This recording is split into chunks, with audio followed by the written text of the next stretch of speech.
لیکن دنیاوی فوائد کے حوالے سے ایک تو یہ ہے کہ اس سے بڑا روحانی اطمینان نصیب ہوتا ہے جی.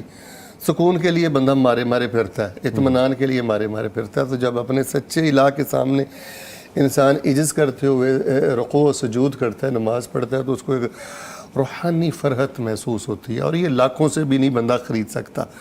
اور دوسرا دنیاوی فائدہ اس کا یہ ہوتا ہے جی, ان الصلاۃ تنہی عن الفحشاء والمنکر. جی, نماز اگر انسان کی اچھی ہو, ترجمہ اس کو آتا ہو, اور بالکل نماز بندہ ایسے پڑھے میں اپنے اللہ سے باتیں کر رہا ہوں, میں اپنے اللہ کو سنا رہا ہوں اپنا آپ, تو اس کا پہلا فائدہ دنیا میں یہ ہوتا ہے کہ اللہ تعالیٰ اپنے بندے کو فحاشی سے بچا لیتا ہے,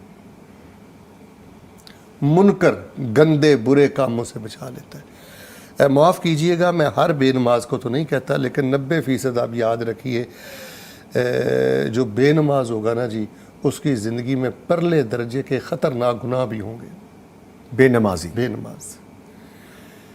تو اگر وہ اچھا نمازی ہوگا تو اس کی برکت سے دلوں میں گناہ کی نفرت پیدا ہوتی ہے, دلوں میں بدی بدکاری کی نفرت پیدا ہوتی ہے, منکرات کی نفرت پیدا ہوتی ہے.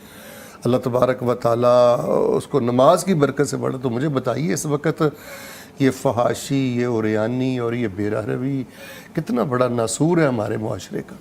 ٹھیک ٹھیک. تو یہ نماز کا میں سمجھتا ہوں سب سے بڑا فائدہ ہے کہ اس سے انسان فحشات سے اور منکر سے بچا رہتا ہے. اگر وہ نماز دو. نظامی صاحب دیکھیں, آپ جو بھی سوال کرتے ہیں نا, اس کے ساتھ ایک دوسری بات کرنا بہت زیادہ میرے لیے ضروری اس لیے ہے کہ نماز صرف ایک فارمیلٹی کے طور پہ یا ایک فرض کی ادائیگی نہیں ہونی چاہیے, اس کے پیچھے ایک بڑی گہری رغبت ہو, بڑا ایک اہتمام ہو.